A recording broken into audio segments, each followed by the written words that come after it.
Doctor Ravi Garg, director Pioneer Immigration, ICCRC member, authorised by Canada government and Canada embassy ਵੱਲੋਂ ਸਾਰਿਆਂ ਨੂੰ ਨਮਸਕਾਰ, ਸਤਿ ਸ੍ਰੀ ਅਕਾਲ, ਗੁੱਡ ਮਾਰਨਿੰਗ।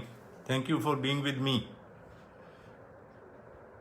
ਜਲੰਧਰ ਆਫਿਸ ਤੋਂ ਲਾਈਵ ਸੈਸ਼ਨ ਤੇ ਨਵੀਆਂ ਅਪਡੇਟਸ ਤੁਹਾਡੇ ਵਾਸਤੇ। ਬੜਾ ਅੱਛੀ ਖਬਰ ਹੈ ਕਿ ਹਾਈ ਸਕਸੈਸ ਰੇਟ ਵੀਜ਼ਾ ਦਾ ਬਹੁਤ ਜ਼ਿਆਦਾ ਚੰਗਾ ਸਕਸੈਸ ਰੇਟ ਆ ਰਿਹਾ ਹੈਗਾ। ਕੱਲ੍ਹ ਇੱਕ 47% ਵਾਲੇ ਦਾ ਗ੍ਰੈਜੂਏਟ ਸੀਗੇ ਔਰ 47% ਮਾਰਕਸ, ਜਿਹੜਾ ਕਿ ਐਕਚੁਅਲੀ ਜਿਹੜਾ ਲੈਸ ਦੈਨ 50% ਜਿਹੜੇ ਮਾਰਕਸ ਹੋਣ ਤਾਂ ਬਹੁਤ ਹਾਈ ਰਿਸਕ ਦਾ ਮਤਲਬ ਵੀਜ਼ਾ ਦੇ ਚਾਂਸਿਸ ਬਹੁਤ ਹੀ ਲੋ ਹੋ ਜਾਣਗੇ। ਲੇਕਿਨ ਗॉड्स ਗ੍ਰੇਸ, ਮੈਂ ਹਮੇਸ਼ਾ ਕਹਿੰਦਾ ਹੁੰਦਾ ਕਿ ਅਸੀਂ ਤਾਂ ਕੋਸ਼ਿਸ਼ ਹਮੇਸ਼ਾ ਕਰਦੇ ਹਾਂ ਤੁਹਾਡੇ ਵਾਸਤੇ, ਲੇਕਿਨ ਰੱਬ ਦੀ ਮਿਹਰ ਵੀ ਚਾਹੀਦੀ ਹੈਗੀ ਹੈ। ਔਰ ਰੱਬ ਜਦੋਂ ਮਿਹਰ ਕਰਦਾ ਤਾਂ ਫਿਰ ਤਾਂ ਕਿਸੇ ਚੀਜ਼ ਦੀ ਟੈਨਸ਼ਨ ਦਾ ਵਾਲੀ ਗੱਲ ਹੀ ਨਹੀਂ ਹੁੰਦੀ। ਸੋ ਬਹੁਤ ਮੁਬਾਰਕਾਂ ਉਸ ਬੱਚੇ ਨੂੰ, ਸਟੂਡੈਂਟ ਨੂੰ। ਔਰ ਇਸੇ ਕਰਕੇ ਇਹੋ ਜਿਹੇ ਕੇਸਿਸ ਦੇ ਬਹੁਤ ਸਾਰੇ ਵੀਜ਼ੇ ਲੱਗ ਜਾਂਦੇ, ਲੋ ਪ੍ਰੋਫਾਈਲ ਔਰ ਲੋ ਬੈਂਡਸ ਔਰ ਲੋ ਮਾਰਕਸ, ਜ਼ਿਆਦਾ ਗੈਪ, ਇਹੋ ਜਿਹੇ ਕਈ ਕੇਸਿਸ ਦੇ ਵੀਜ਼ੇ ਲੱਗ ਜਾਂਦੇ। ਕਿਸੇ ਦੇ ਨਹੀਂ ਵੀ ਲੱਗਦੇ, ਕਿਉਂਕਿ ਡਿਪੈਂਡ ਕੀ ਕਰਦਾ ਹੈਗਾ, ਵੀਜ਼ਾ ਆਫਿਸਰ ਅਗਰ ਲੀਨੀਅੰਟ ਇਹੋ ਜਿਹੇ ਕੇਸਿਸ ਦੇ ਵਿੱਚ ਤਾਂ ਦੇ ਦੇਗਾ, ਜੇ ਸਟ੍ਰਿਕਟ ਹੈ ਤਾਂ ਆਬਜੈਕਸ਼ਨ ਲਾ ਦੇਗਾ।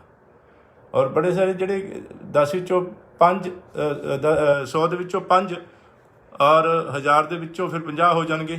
70 ਕੇਸ ਜਿਹੜੇ ਰਿਫਿਊਜ਼ ਹੁੰਦੇ ਨੇ, ਉਹਨਾਂ ਨੂੰ ਜਦੋਂ ਦੁਬਾਰਾ ਲਾਈਦਾ ਅਗੇਨ ਫਿਰ ਉਹੀ ਗੱਲ ਹੁੰਦੀ ਹੈ ਕਿ ਲੀਨੀਅੰਟ ਵੀਜ਼ਾ ਆਫਿਸਰ ਦੇ ਦਿੰਦਾ ਹੈ ਵੀਜ਼ਾ ਔਰ ਸਟ੍ਰਿਕਟ ਵੀਜ਼ਾ ਆਫਿਸਰ ਆਬਜੈਕਸ਼ਨ ਲਾ ਦਿੰਦਾ ਅਤੇ ਦੁਬਾਰਾ ਜੇ ਰਿਫਿਊਜ਼ ਹੋ ਜਾਂਦਾ ਤਾਂ ਦੁਬਾਰਾ ਕੇਸ ਲਾਈਦਾ। ਕਿਉਂਕਿ ਸਹੀ ਕਾਲਜ, ਸਹੀ ਕੋਰਸ ਤਾਂ ਸ਼ੁਰੂ ਤੋਂ ਹੀ ਅਸੀਂ ਸੋਚ ਸਮਝ ਕੇ ਐਕਸ਼ਨ ਲੈਂਦੇ ਹਾਂ, ਸੋਚ ਸਮਝ ਕੇ ਕੇਸ ਨੂੰ ਲਾਉਂਦੇ ਹੈਗੇ ਹਾਂ। ਲੇਕਿਨ ਡਿਪੈਂਡ ਕਰਦਾ ਵੀਜ਼ਾ ਆਫਿਸਰ ਕਿਸ ਤਰ੍ਹਾਂ ਦਾ ਹੈਗਾ। ਸੋ 12 ਆਫਿਸ ਇੰਡੀਆ ਦੇ ਵਿੱਚ ਔਰ 2 ਕੈਨੇਡਾ ਦੇ ਵਿੱਚ। 2003 ਤੋਂ ਕੰਪਨੀ ਰੱਬ ਨੂੰ ਹਾਜ਼ਰ ਨਾਜ਼ਰ ਮੰਨ ਕੇ 100% ਓਨੈਸਟੀ, ਟਰਾਂਸਪੇਰੈਂਸੀ ਔਰ ਤੁਹਾਡੀ ਕੇਅਰ ਦਾ ਵਾਅਦਾ ਵੈਲਕਮ। ਕੱਲ੍ਹ ਜਲੰਧਰ ਆਫਿਸ ਦੇ ਵਿੱਚ ਬੜੇ ਸਾਰੇ ਕਲਾਇੰਟਸ ਨੂੰ ਮੈਂ ਪਰਸਨਲੀ ਮਿਲਿਆ। ਪਰਸੋਂ ਅੰਮ੍ਰਿਤਸਰ ਸਾਹਿਬ ਦੇ ਵਿੱਚ ਸੀਗੇ ਔਰ ਬਹੁਤ ਰਸ ਹੁੰਦਾ, ਬਹੁਤ ਲੋਕ ਮਾਣ, ਇੱਜ਼ਤ, ਵੈਲਿਊ ਦਿੰਦੇ ਆ। ਬਹੁਤ ਬਹੁਤ ਧੰਨਵਾਦ ਸਾਰਿਆਂ ਨੂੰ ਮੇਰੇ ਵੱਲੋਂ। ਹੁਣ ਅੱਗੇ ਜਿਹੜਾ ਮੰਗਲਵਾਰ 6 ਅਪ੍ਰੈਲ ਨੂੰ ਮੈਂ ਚੰਡੀਗੜ੍ਹ ਆਫਿਸ ਵਿੱਚ ਮਿਲਣਾ ਹੈਗਾ। ਕਿਸੇ ਨੇ ਵੀ ਸਲਾਹ ਮਸ਼ਵਰਾ ਕਰਨਾ ਹੈਗਾ ਤੇ ਵੈਲਕਮ। ਲੇਕਿਨ ਕਈ ਵਾਰੀ ਰਸ ਹੁੰਦਾ ਹੈਗਾ, ਕਈ ਵਾਰੀ ਮੰਨ ਲਓ ਕਿ 5 ਬੈਂਡ ਵਾਲੇ ਆ ਕੇ ਕਹਿਣ ਵੀ ਮੈਨੂੰ ਮਿਲਣਾ ਹੈਗਾ, ਜਿਨ੍ਹਾਂ ਦੀ ਐਲੀਜੀਬਿਲਿਟੀ ਨਹੀਂ ਬਣਦੀ। ਅਤੇ ਕਈ ਵਾਰੀ ਇਹ ਮੈਨੇਜਰ, ਕਾਊਂਸਲਰਸ ਬਾਹਰ ਬੈਠੇ ਹੁੰਦੇ ਨੇ, ਜਿਨ੍ਹਾਂ ਨੂੰ ਬੜੀ ਅੱਛੀ ਤਰ੍ਹਾਂ ਮੈਂ ਟ੍ਰੇਨਿੰਗ ਦਿੱਤੀ ਹੁੰਦੀ ਹੈ, ਉਹ ਤੁਹਾਨੂੰ ਮੋੜ ਦੇਣਗੇ ਕਿ ਆਪਾਂ ਰਵੀ ਗਰਗ ਜੀ ਦਾ ਟਾਈਮ ਬਚਾਈਏ ਉਹਨਾਂ ਬੱਚਿਆਂ ਵਾਸਤੇ ਜਿਨ੍ਹਾਂ ਦੇ ਵੀਜ਼ੇ ਐਲੀਜੀਬਲ ਨੇ ਔਰ ਜਿਨ੍ਹਾਂ ਨੂੰ ਅਸੀਂ ਭੇਜ ਸਕਦੇ ਹਾਂ। ਉਹਨਾਂ ਵਾਸਤੇ ਟਾਈਮ ਆਪਾਂ ਯੂਜ਼ ਕਰ ਲਈਏ ਔਰ ਉਹਨਾਂ ਨੂੰ ਫਾਇਦਾ ਚੱਕ ਲਈਏ। ਜਿਨ੍ਹਾਂ ਨੂੰ ਨਹੀਂ ਭੇਜ ਸਕਦੇ, 5 ਬੈਂਡ ਵਾਲੇ ਨੂੰ ਅਸੀਂ ਨਹੀਂ ਭੇਜ ਸਕਦੇ, ਅਤੇ ਫਿਰ ਉਹਨੂੰ ਮਿਲ ਕੇ ਵੀ ਕੀ ਫਾਇਦਾ। ਔਰ ਉਹਨਾਂ ਨੂੰ ਸਾਰੀ ਗਾਈਡੈਂਸ, ਜਿਹੜੀ ਸਾਰੀ ਟ੍ਰੇਨਿੰਗ ਸਾਡੀ ਕਾਊਂਸਲਰਸ ਨੂੰ, ਮੈਨੇਜਰਸ ਨੂੰ ਹੁੰਦੀ ਆ, ਉਹ ਤੁਹਾਨੂੰ ਗਾਈਡ ਕਰ ਦੇਣਗੇ। ਉਸ ਦੇ ਵਿੱਚ ਮਾਈਂਡ ਕਰਨ ਵਾਲੀ ਗੱਲ ਨਹੀਂ ਹੈ। ਅਤੇ ਮੈਂ ਤਾਂ ਖੁਸ਼ਕਿਸਮਤ ਹੈਗਾ ਜਿਸ ਨੂੰ ਤੁਸੀਂ ਸਾਰੇ ਮਿਲਣਾ ਚਾਹੁੰਦੇ ਹੋ, ਵੈਲਕਮ। ਲੇਕਿਨ ਉਹੀ ਕਿ ਮੈਨੂੰ ਵੀ ਗੱਪਾਂ ਮਾਰਨ ਦੀ ਜਾਂ ਟਾਈਮ ਵੇਸਟ ਕਰਨ ਦੀ ਇਜਾਜ਼ਤ ਨਹੀਂ ਉਹਨਾਂ ਸਟੂਡੈਂਟਸ ਵੱਲੋਂ ਜਿਹੜੇ ਕਿ ਕੇਅਰ ਮੰਗਦੇ ਨੇ, ਜਿਨ੍ਹਾਂ ਨੂੰ ਕੇਅਰ ਦੀ ਜ਼ਰੂਰਤ ਹੈਗੀ ਹੈ, ਜਿਨ੍ਹਾਂ ਨੂੰ ਮੈਂ ਭੇਜ ਸਕਦਾ ਫਟਾਫਟ। ਕੱਲ੍ਹ ਵੀ ਮੇਰੇ ਦੋਸਤ ਸੀਗੇ ਜਿਨ੍ਹਾਂ ਨੂੰ ਕਿਸੇ ਟਾਈਮ ਡਾਕਟਰੀ ਵਿੱਚ ਮੇਰੇ ਜੂਨੀਅਰ ਸੀਗੇ ਔਰ ਉਹਨਾਂ ਨੂੰ ਨਹੀਂ ਪਤਾ ਸੀਗਾ ਵੀ ਪਾਇਨੀਅਰ ਇਮੀਗ੍ਰੇਸ਼ਨ ਸਾਡੀ ਹੈਗੀ ਹੈ, ਅਤੇ ਉਹ ਕਿਸੇ ਕੋਲੇ ਗਏ, 4 ਵਾਰ ਰਿਫਿਊਜ਼ ਕੀਤਾ। ਚੰਗਾ ਭਲਾ ਕੇਸ ਸੀਗਾ।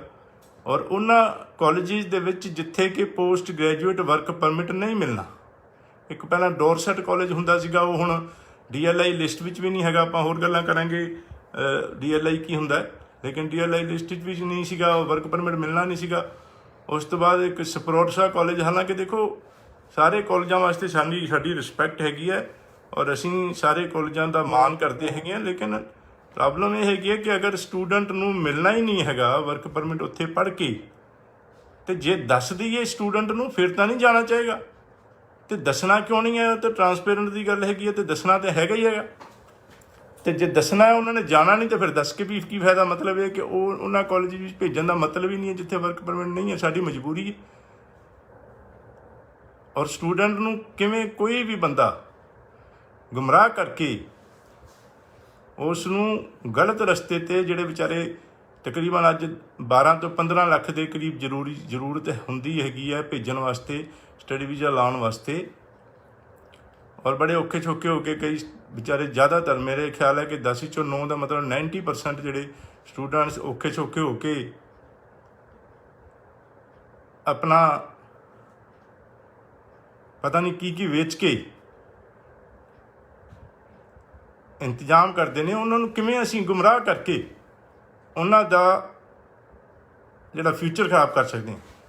ਲੇਕਿਨ ਬੜੇ ਸਾਰੇ ਆਉਂਦੇ ਨੇ, ਜਦੋਂ ਮੈਂ ਮਿਲਦਾ ਹੈਗਾ ਸਟੂਡੈਂਟਸ ਨੂੰ, ਅਤੇ ਸਾਡੇ ਵੱਲੋਂ ਤਾਂ ਇਹੀ ਹੈਗਾ ਕਿ ਅਸੀਂ ਟਾਈਮ ਲਾ ਕੇ ਆਪਣੀ ਪੂਰੀ ਓਨੈਸਟੀ ਦੇ ਨਾਲ ਉਹਨਾਂ ਦੀ ਕੇਅਰ ਕਰਕੇ ਉਹਨਾਂ ਨੂੰ ਵਧੀਆ ਤਰੀਕੇ ਨਾਲ ਜਿਹੜੇ ਨੁਕਸਾਨ ਹੋਏ ਹੁੰਦੇ ਨੇ, ਜਿਸ ਤਰ੍ਹਾਂ ਮੈਂ ਕੱਲ੍ਹ ਦੱਸਿਆ, ਕੱਲ੍ਹ ਮੇਰੇ ਦੋਸਤ ਦੇ ਬੱਚੇ ਨੂੰ 4 ਵਾਰੀ ਰਿਫਿਊਜ਼ ਹੋਇਆ, ਔਰ ਅੱਗੇ ਫਿਰ ਇੱਕ ਜਿਹੜਾ ਅਕੈਡਮੀ ਆਫ ਲਰਨਿੰਗ ਦੇ ਵਿੱਚ 4ਥੀ ਵਾਰੀ ਹੋਇਆ ਸੀਗਾ, ਜਿੱਥੇ ਪੜ੍ਹ ਕੇ ਵਰਕ ਪਰਮਿਟ ਨਹੀਂ ਮਿਲਣਾ। ਦੇਖੋ DLI ਕਹਿੰਦੇ ਉਹਨਾਂ ਨੂੰ ਗੁੰਮਰਾਹ ਕਰਨ ਵਾਸਤੇ ਕਹਿ ਦਿੱਤਾ ਜਾਂਦਾ ਹੈ ਕਿ ਕਾਲਜ DLI ਦੇ ਵਿੱਚ ਲਿਸਟ ਵਿੱਚ ਹੈਗਾ। DLI ਕੀ ਹੈ? ਹੁਣ ਧਿਆਨ ਨਾਲ ਸਮਝਣ ਵਾਲੀ ਗੱਲ ਹੈ, ਡੈਜਿਗਨੇਟਿਡ ਲਰਨਿੰਗ ਇੰਸਟੀਟਿਊਸ਼ਨ। ਹੁਣ ਦੇਖੋ 10 ਵਿੱਚੋਂ ਮੈਂ ਸਮਝਦਾ ਕਿ 8-9 DLI, 10 ਵਿੱਚੋਂ 9 ਮਤਲਬ ਕਿ 100 ਦੇ ਵਿੱਚੋਂ 80 DLI ਲਿਸਟ ਵਿੱਚ ਹੋਣ ਦੇ ਬਾਵਜੂਦ 100 ਵਿੱਚੋਂ 80 ਕਾਲਜਿਸ ਨੂੰ ਵਰਕ ਪਰਮਿਟ ਅਲਾਊਡ ਨਹੀਂ ਹੈਗਾ। DLI ਦਾ ਮਤਲਬ ਸਿਰਫ ਇੰਨਾ ਹੈ ਕਿ ਉਹ ਕਾਲਜਿਸ ਨੂੰ ਲਾਇਸੈਂਸ ਦੇ ਦਿੱਤਾ ਕਿ ਇੰਟਰਨੈਸ਼ਨਲ ਸਟੂਡੈਂਟਸ ਨੂੰ ਬੁਲਾ ਸਕਦੇ ਨੇ ਆਪਣੇ ਕੋਲ ਪੜ੍ਹਨ ਵਾਸਤੇ, ਲੇਕਿਨ ਉੱਥੇ ਪੜ੍ਹ ਕੇ ਬੱਚਿਆਂ ਨੂੰ ਵਰਕ ਪਰਮਿਟ ਨਹੀਂ ਮਿਲਣਾ। 100 ਵਿੱਚੋਂ 80 ਇਸ ਤਰ੍ਹਾਂ ਦੇ ਨੇ, 85 ਥੋੜ੍ਹੇ ਜਿਹੇ ਨੇ ਜਿਨ੍ਹਾਂ ਨੂੰ ਵਰਕ ਪਰਮਿਟ ਕੈਨੇਡੀਅਨ ਗੌਰਮੈਂਟ ਵੱਲੋਂ ਅਲਾਊਡ ਹੈਗਾ। ਔਰ ਉਹ ਜਿਹੜੇ ਨੇ ਆਪਾਂ ਦੇਖ ਸਕਦੇ ਹਾਂ। ਹੁਣ ਕੰਸਲਟੈਂਟ ਤੇ ਚਲੋ ਅਸੀਂ ਸਿਆਣੇ ਕੰਸਲਟੈਂਟ ਆਪਣੇ ਆਪ ਨੂੰ ਕਹਿੰਦੇ ਹੈਗੇ ਹਾਂ, ਅਤੇ ਅਸੀਂ ਸਾਰਾ ਕੁਛ ਦੇਖਣਾ, ਸਮਝਣਾ, ਡਿਟੇਲ ਦੇ ਵਿੱਚ ਜਾਣਾ, ਕਾਨੂੰਨ ਨੂੰ ਸਮਝਣਾ, ਰੂਲ ਰੈਗੂਲੇਸ਼ਨ, ਕਾਲਜ ਦੀ ਪਾਲਿਸੀਜ਼, ਐਮਬੈਸੀਜ਼ ਦੀ ਪਾਲਿਸੀ, ਸਾਰੀਆਂ ਡਿਟੇਲਾਂ ਨੂੰ ਸਮਝਣਾ ਸਾਡਾ ਫਰਜ਼ ਹੈ, ਔਰ ਅਕੋਰਡਿੰਗਲੀ ਤੁਹਾਨੂੰ ਗਾਈਡ ਕਰਨਾ ਸਾਡਾ ਫਰਜ਼ ਹੈ। ਅਤੇ ਆਫਕੋਰਸ ਇਹ ਤਾਂ ਅੰਡਰਸਟੂਡ ਹੈਗਾ ਕਿ ਜਿਹੜੇ ਕਲਾਇੰਟਸ ਨੇ, ਵਿਚਾਰੇ ਸਟੂਡੈਂਟਸ ਨੇ, ਪੇਰੈਂਟਸ ਨੇ, ਉਹਨਾਂ ਨੂੰ ਥੋੜ੍ਹੀ ਇਹਨਾਂ ਗੱਲਾਂ ਦਾ ਪਤਾ ਹੋਏਗਾ। ਲੇਕਿਨ ਜਿੱਥੇ ਤੱਕ ਹੋ ਸਕਦਾ ਅਸੀਂ ਹਮੇਸ਼ਾ ਲਾਈਵ ਸੈਸ਼ਨ ਦੇ ਜ਼ਰੀਏ, TV ਇੰਟਰਵਿਊ ਦੇ ਜ਼ਰੀਏ ਜਾਗਰੂਕ ਕਰੀਦਾ। ਔਰ ਇਹ ਗੱਲਾਂ ਕੋਈ ਲੁਕਣ ਵਾਲੀਆਂ, ਲੁਕਾਉਣ ਵਾਲੀਆਂ ਦਾ ਤਾਂ ਕੋਈ ਵੈਸੇ ਵੀ ਕੁਛ ਮਤਲਬ ਹੀ ਨਹੀਂ ਹੈ। ਸਾਫ਼ ਸੁਥਰਾ ਕੰਮ, 100% ਓਨੈਸਟੀ, ਟਰਾਂਸਪੇਰੈਂਸੀ ਹੋਣੀ ਚਾਹੀਦੀ ਸਾਰੇ ਕੰਸਲਟੈਂਟਸ ਦੇ ਵਿੱਚ, ਹਰ ਇੱਕ ਕੰਮ ਦੇ ਵਿੱਚ। ਭਾਵੇਂ ਸੋਨਾ ਖਰੀਦਣ ਚਲੇ ਜਾਈਏ, ਚਾਂਦੀ ਖਰੀਦਣ ਚਲੇ ਜਾਈਏ, ਜਾਂ ਕੋਈ ਗੱਡੀ ਖਰੀਦਣ 'ਚ ਜਾਈਏ, ਜਾਂ ਕੁਛ ਵੀ ਲੈਣਾ ਹੋਵੇ, ਉਹਦੇ ਵਿੱਚ ਪਤਾ ਹੋਣਾ ਚਾਹੀਦਾ ਵੀ ਇਸ ਦੀ ਇੰਨੀ % ਕੁਆਲਿਟੀ ਹੈਗੀ ਹੈ, ਇਹਦੇ ਇੰਨੇ ਪੈਸੇ ਲੱਗਣੇ ਆ, ਇਹ ਪਿਓਰ ਹੈ ਜਾਂ ਇੰਨੇ % ਪਿਓਰ ਹੈਗਾ, ਵਟਐਵਰ, ਹੈ ਨਾ। ਸੋ DLI ਕਾਲਜ ਜਿਹੜੀ ਲਿਸਟ ਹੈਗੀ ਆ, ਉੱਥੇ ਵਰਕ ਪਰਮਿਟ ਮਿਲਣਾ ਹੈਗਾ ਕਿ ਨਹੀਂ ਹੈਗਾ, ਕਿਹੜੇ ਕਾਲਜ DLI ਨੇ, DLI ਜਿਹੜੇ ਨਹੀਂ ਹੈਗੇ, ਜਿਹੜਾ ਮਤਲਬ ਜਿਹੜੇ ਡੈਜਿਗਨੇਟਿਡ ਲਰਨਿੰਗ ਇੰਸਟੀਟਿਊਸ਼ਨ ਦੀ ਲਿਸਟ ਵਿੱਚ ਨਾਮ ਨਹੀਂ ਹੈਗਾ, ਤਾਂ ਮਤਲਬ ਇੰਟਰਨੈਸ਼ਨਲ ਸਟੂਡੈਂਟਸ ਨੂੰ ਆਫਰ ਲੈਟਰ ਵੀ ਨਹੀਂ ਦੇ ਸਕਦੇ। ਸੋ ਉਹ ਲਿਸਟ ਦੇ ਵਿੱਚ ਇਹ ਸਾਰੀ ਲਿਸਟ ਕਿੱਥੇ ਹੈਗੀ ਹੈ? ਆਪਾਂ ਗੂਗਲ ਦੇ ਉੱਪਰ ਲਿਖਾਂਗੇ DLI ਲਿਸਟ ਕੈਨੇਡਾ, ਅਤੇ ਸਾਰੀ ਲਿਸਟ ਆ ਜਾਏਗੀ। ਉਸ ਦੇ ਵਿੱਚ ਪ੍ਰੋਵਿੰਸ ਪੁੱਛੇਗਾ, ਜਿਹੜਾ ਪੇਜ ਦੇ ਉੱਪਰ, ਉਹ ਪ੍ਰੋਵਿੰਸ ਆਪਾਂ ਡਰੋਪ ਡਾਊਨ ਬਾਕਸ ਦੇ ਵਿੱਚੋਂ ਪ੍ਰੋਵਿੰਸ ਚੂਜ਼ ਕਰਨੀ ਹੈ। ਅਲਬਰਟਾ ਹੈਗੀ ਹੈ, ਬ੍ਰਿਟਿਸ਼ ਕੋਲੰਬੀਆ ਹੈਗੀ ਹੈ, ontario ਹੈਗੀ ਹੈ। ਉਸ ਤੋਂ ਬਾਅਦ ਉਸ ਪ੍ਰੋਵਿੰਸ ਦੇ ਵਿੱਚ ਕਾਲਜਿਸ ਦੀ ਲਿਸਟ ਆ ਜਾਏਗੀ, ਅਤੇ ਉਹ ਸਾਰੀ ਲਿਸਟ ਦੇ ਗੋ ਥਰੂ ਜਾਣਾ ਪੈਣਾ, ਤੁਹਾਡਾ ਕਾਲਜ ਲੱਭਣਾ ਪੈਣਾ, ਜਾਂ ਫਿਰ ਉੱਥੇ ਇੱਕ ਸਰਚ ਬਾਕਸ ਹੈਗਾ ਛੋਟਾ ਜਿਹਾ, ਉਹਦੇ 'ਚ ਕਾਲਜ ਦਾ ਨਾਂ ਲਿਖ ਦਈਏ, ਉਹ ਕਾਲਜ ਆ ਜਾਊਗਾ। ਬਸ ਉਸ ਕਾਲਜ ਦਾ ਸਾਹਮਣੇ ਨਾਂ ਆ ਜਾਊਗਾ, ਔਰ ਰਾਈਟ ਸਾਈਡ 'ਤੇ ਉੱਥੇ ਲਿਖਿਆ ਹੋਏਗਾ ਪੋਸਟ ਗ੍ਰੈਜੂਏਟ ਵਰਕ ਪਰਮਿਟ ਮਿਲੂਗਾ ਕਿ ਨਹੀਂ ਮਿਲੂਗਾ। ਅਤੇ ਵੈਰੀ ਈਜ਼ੀ, ਜੇ ਯੈਸ ਹੈਗਾ ਤਾਂ ਮਿਲੇਗਾ, ਨੋ ਹੈਗਾ ਤਾਂ ਨਹੀਂ ਮਿਲੇਗਾ। ਕਈ ਕਾਲਜਿਸ ਦੇ ਵਿੱਚ ਹੈਗਾ ਕਿ ਡਿਟੇਲ ਲਿਖਿਆ ਹੁੰਦਾ, ਡਿਟੇਲ ਮਤਲਬ ਇਹ ਕਿ ਉੱਥੇ ਕੁਛ ਕੋਰਸਿਸ ਦੇ ਵਿੱਚ ਵਰਕ ਪਰਮਿਟ ਮਿਲਣਾ, ਕੁਛ ਦੇ ਵਿੱਚ ਨਹੀਂ ਮਿਲਣਾ, ਉਹਦੀ ਡਿਟੇਲ ਦਿੱਤੀ ਹੋਈ ਹੈ। ਅਤੇ ਬੜਾ ਸਾਫ਼ ਸੁਥਰਾ ਹੈਗੇ, ਉਹਦੇ 'ਚ ਦੇਖ ਸਕਦੇ ਹਾਂ। ਗਲਤੀ ਨਹੀਂ ਕਰਨੀ ਇਹੋ ਜਿਹੀ ਥਾਂ 'ਤੇ। ਫਿਰ ਅੱਗੋਂ ਇਹ ਕਿਹਾ ਜਾਂਦਾ ਹੈਗਾ ਕਿ ਇੱਕ ਵਾਰੀ ਉੱਥੇ ਜਾ ਕੇ ਪੜ੍ਹ ਲਾਂਗੇ, 4-6 ਮਹੀਨਿਆਂ ਬਾਅਦ ਕਾਲਜ ਚੇਂਜ ਕਰ ਦਾਂਗੇ, ਤੁਹਾਨੂੰ ਉੱਥੇ ਭੇਜ ਦਾਂਗੇ, ਵਰਕ ਪਰਮਿਟ ਜਿੱਥੇ ਹੈਗਾ ਆਹ ਕਰ ਦਾਂਗੇ, ਉਹ ਕਰ ਦਾਂਗੇ। ਜਿਹਨੂੰ ਕੋਈ ਕਹਿੰਦੇ ਆ ਕਿ ਫਾਲਤੂ ਦੀਆਂ ਗੱਲਾਂ ਨੇ। 4 ਲੱਖ 8 ਲੱਖ ਖਰਾਬ ਹੋ ਗਿਆ ਤੇ ਫਿਰ ਕਿੱਥੇ ਜਾਓਗੇ, ਕੀ ਬਣੇਗਾ ਉੱਥੇ? ਇਹਨਾਂ ਗੱਲਾਂ ਦੀ ਡਿਟੇਲ ਬੱਚਿਆਂ ਨੂੰ ਦੱਸੀ ਨਹੀਂ ਜਾਂਦੀ, ਉਹਨਾਂ ਨੂੰ ਪਤਾ ਨਹੀਂ ਹੁੰਦਾ। ਵੀਜ਼ਾ ਹੀ ਉਸ ਕਾਲਜ ਵਾਸਤੇ ਲਾਣਾ ਹੈ ਜਿੱਥੇ ਵਰਕ ਪਰਮਿਟ ਲੱਗਣਾ ਹੈ, ਗੱਲ ਮੁੱਕੀ ਹੈ ਨਾ। ਸੋ ਉਹ ਆਪਾਂ ਅੰਬੈਸੀ ਦੀ ਵੈਬਸਾਈਟ 'ਤੇ ਆਪਾਂ ਇਹ ਸਾਰਾ ਦੇਖ ਕੇ ਫੈਸਲੇ ਕਰਨੇ ਆ। ਔਰ ਜਿਹੜਾ ਕੰਸਲਟੈਂਟ ਇਹੋ ਜਿਹਾ ਕਿਸੇ ਕਾਲਜ ਦਾ ਐਡਵਾਈਜ਼ ਕਰਦਾ ਹੈਗਾ, ਦੱਸਦਾ ਹੈਗਾ ਜਿੱਥੇ ਵਰਕ ਪਰਮਿਟ ਨਹੀਂ ਲੱਗਣਾ, ਉਹ ਕੰਸਲਟੈਂਟ ਤੁਹਾਡੇ ਫਾਇਦੇ ਦਾ ਨਹੀਂ ਹੈ। ਇੱਕ ਨਵੀਂ ਅਪਡੇਟ ਕਿ ਨਵੀਂ ਅੰਬੈਸੀ ਵੱਲੋਂ ਗੱਲ ਆਈ ਹੈ ਕਿ ਵੈਸੇ ਕਦੇ ਲੋੜ ਤਾਂ ਨਹੀਂ ਪਈ, ਲੇਕਿਨ ਅਗਰ ਅੰਬੈਸੀ ਵਿੱਚ ਕੇਸ ਲਟਕਦਾ ਹੈਗਾ, ਮਤਲਬ ਟਾਈਮ ਲੱਗ ਜਾਂਦਾ ਹੈ। ਕਈ ਵਾਰੀ ਬੱਚੇ ਕਹਿੰਦੇ ਜੀ ਕਿਸੇ ਹੋਰ ਕਾਲਜ ਦਾ, ਜਾਂ ਕਈ ਵਾਰੀ ਕਾਲਜ ਡੈਫਰਮੈਂਟ ਨਹੀਂ ਦਿੰਦਾ, ਉੱਥੇ ਅੰਬੈਸੀ ਦੇ ਵਿੱਚ ਕੇਸ ਇਨ ਪ੍ਰੋਸੈਸ ਹੈਗਾ, ਕਾਲਜ ਨੇ ਡੈਫਰਮੈਂਟ ਨਹੀਂ ਦਿੱਤੀ। ਇਸ ਤਰ੍ਹਾਂ ਲੈਂਪਟਨ ਕਾਲਜ ਹੈਗਾ, ਉਹ ਜਿਹੜਾ ਹੈ ਜ਼ਿਆਦਾਤਰ ਡੈਫਰਮੈਂਟ ਨਹੀਂ ਦਿੰਦਾ, ਰਿਜ਼ਲਟ ਨਹੀਂ ਆਇਆ ਉਹ ਕਹਿੰਦੇ ਰਿਫੰਡ ਲੈ ਲਓ। ਇਹੋ ਜਿਹੇ ਕਾਲਜਾਂ ਵਾਸਤੇ ਇੱਕ ਹੱਲ ਹੁੰਦਾ ਸੀ, ਅੰਬੈਸੀ 'ਚ ਇਨ ਪ੍ਰੋਸੈਸ ਹੈਗੀ ਆ ਫਾਈਲ, ਅਸੀਂ ਅੰਬੈਸੀ ਨੂੰ ਲਿਖ ਦਿੰਦੇ ਸੀ, ਅਸੀਂ ਦੂਜੇ ਕਾਲਜ ਤੋਂ ਆਫਰ ਲੈਟਰ ਲੈ ਕੇ ਫੀਸ ਪੇ ਕਰਕੇ ਉਹਨਾਂ ਨੂੰ ਕਾਲਜ ਨੂੰ ਅੰਬੈਸੀ ਨੂੰ ਭੇਜ ਦਿੰਦੇ ਹਾਂ ਕਿ ਵੀ ਹੁਣ ਅਸੀਂ ਕਾਲਜ ਚੇਂਜ ਕਰ ਲਿਆ, ਨਵੇਂ ਕਾਲਜ ਦੀ ਆਫਰ ਲੈਟਰ, ਨਵੇਂ ਕਾਲਜ ਦੀ ਫੀਸ ਰਸੀਦ ਤੁਹਾਨੂੰ ਭੇਜ ਦਿੱਤੀ, ਹੁਣ ਤੁਸੀਂ ਇਸ ਕਾਲਜ ਵਾਸਤੇ ਪ੍ਰੋਸੈਸ ਕਰ ਦਿਓ ਕੇਸ ਨੂੰ, ਕਿਉਂਕਿ ਪੁਰਾਣੇ ਕਾਲਜ ਨੇ ਸਾਨੂੰ ਅੱਗੇ ਡੈਫਰਮੈਂਟ ਸੀਟ ਨਹੀਂ ਦਿੱਤੀ। ਹੁਣ ਅੰਬੈਸੀ ਦਾ ਰੂਲ ਨਵਾਂ ਜਿਹੜਾ ਆਇਆ ਉਹਦੇ ਵਿੱਚ ਇਹ ਹੈਗਾ ਕਿ ਅਗਰ ਤੁਸੀਂ ਕਾਲਜ ਚੇਂਜ ਕਰਦੇ ਹੋ ਆਊਟਸਾਈਡ ਕੈਨੇਡਾ, ਜੇ ਕੈਨੇਡਾ ਤੋਂ ਬਾਹਰ ਹੈਗੇ ਹੋ ਔਰ ਕਾਲਜ ਚੇਂਜ ਕਰਨਾ ਹੈਗਾ, ਤੇ ਤੁਸੀਂ ਆਪਣਾ ਨਵੀਂ ਐਪਲੀਕੇਸ਼ਨ ਲਾਣੀ ਪਏਗੀ, ਮਤਲਬ ਉਸ ਨੂੰ ਪੁਰਾਣੀ ਨੂੰ ਵਿਡਰਾ ਕਰਨਾ ਪਏਗਾ, ਵਾਪਸ ਲੈਣੀ ਪਏਗੀ, ਔਰ ਨਵੀਂ ਸਿਰਿਓਂ ਨਵੀਂ ਆਫਰ ਲੈਟਰ ਲਾ ਕੇ, ਨਵੀਂ ਕਾਲਜ ਦੀ ਆਫਰ ਲੈਟਰ ਫੀਸ ਰਸੀਦ ਦੁਬਾਰਾ ਲਾ ਕੇ ਤੁਹਾਨੂੰ ਨਵੀਂ ਅੰਬੈਸੀ 'ਚ ਫਾਈਲ ਲਾਣੀ ਪਏਗੀ। ਇਸ ਗੱਲ ਦਾ ਖਿਆਲ ਰੱਖਣਾ ਹੈਗਾ। ਓਵਰਆਲ 6 ਨਾਟ ਲੈਸ ਦੈਨ 5.5 ਤੇ ਸਟੂਡੈਂਟਸ ਹੈਰਾਨ ਹੁੰਦੇ ਨੇ।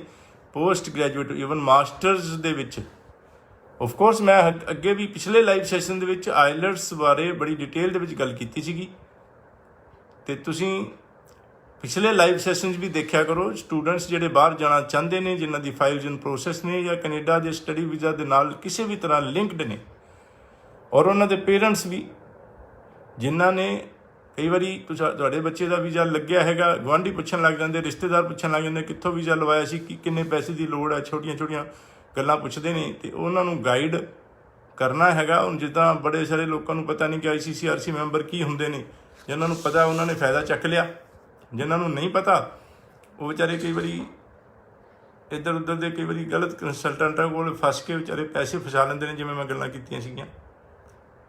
ਸੋ ਉਹਨਾਂ ਨੂੰ ਗਾਈਡ ਕਰਨਾ ਹੈ, ਉਹਨਾਂ ਨੂੰ ਸਿੱਧੇ ਰਾਹ 'ਤੇ ਪਾਉਣਾ ਹੈਗਾ, ਉਹਨਾਂ ਨੂੰ ਛੋਟੀਆਂ ਗੱਲਾਂ ਦੇ ਵਾਸਤੇ ਗਾਈਡੈਂਸ ਦੇਣ ਦਾ ਇੱਕ, ਮੈਂ ਸਮਝਦਾ ਕਿ ਜਦੋਂ ਕਿਸੇ ਨੂੰ ਸਿੱਧੇ ਰਾਹ 'ਤੇ ਪਾਈਏ, ਚੰਗੀਆਂ ਜਿਹੜੀ ਗਾਈਡੈਂਸ ਦਈਏ, ਤੇ ਸਮਾਜ ਸੇਵਾ ਔਰ ਇੱਕ ਸੇਵਾ ਵਾਲਾ ਕੰਮ ਹੀ ਹੈਗਾ। ਸੋ ਉਹ ਤੁਸੀਂ ਲਾਈਵ ਸੈਸ਼ਨ ਦੇਖਿਆ ਕਰੋ, ਔਰ ਉਸ ਦੇ ਵਿੱਚ ਕਾਫੀ ਸਾਰੀ ਇਨਫੋਰਮੇਸ਼ਨ ਦਿੰਦੇ ਆ ਫ੍ਰੀ ਦੇ ਵਿੱਚ, ਤੁਹਾਨੂੰ ਬੜੀ ਸਾਰੀ ਨੌਲੇਜ ਮਿਲਦੀ। ਤੁਹਾਡੇ ਬੱਚੇ ਜਿਹੜੇ ਸਟੂਡੈਂਟਸ ਜਿਹੜੇ ਕਿ ਈਵਨ ਵੀਜ਼ਾ ਲੈ ਕੇ ਕੈਨੇਡਾ ਚਲੇ ਜਾਂਦੇ ਆ, ਉਹ ਵੀ ਦੇਖਿਆ ਕਰਨ ਲਾਈਵ ਸੈਸ਼ਨ। ਟੀਵੀ ਇੰਟਰਵਿਊਜ਼ ਕਿਹੜੇ ਚੈਨਲ 'ਤੇ ਕਦੋਂ ਆਏਗੀ, ਉਸ ਦੇ ਵਾਸਤੇ 70613 'ਤੇ ਕਾਲ ਕਰਕੇ, ਜਿਹੜਾ ਸੈਂਟਰਲਾਈਜ਼ਡ ਇਨਕੁਆਇਰੀ ਨੰਬਰ ਹੈ ਸਾਡਾ, ਉਸ 'ਤੇ ਤੁਸੀਂ ਕਾਲ ਕਰਕੇ ਡਿਟੇਲ ਲੈ ਸਕਦੇ ਹੋ। Overall 6 not less than 5.5 in 1 module, 2 ਦੇ ਵਿੱਚ ਅਸੀਂ ਨਹੀਂ ਲਵਾਂਗੇ ਕੇਸ। ਅਗਰ 5.5 ਨੇ 2 ਮੋਡਿਊਲ ਦੇ ਵਿੱਚ, ਤਾਂ ਕੇਸ ਨਹੀਂ ਲਵਾਂਗੇ, ਇੱਕ ਦੇ ਵਿੱਚ ਹੋਣੇ ਚਾਹੀਦੇ। ਓਵਰਆਲ 6 ਹੋਣੇ ਚਾਹੀਦੇ। Post graduate program, graduate will always go to post graduate programs.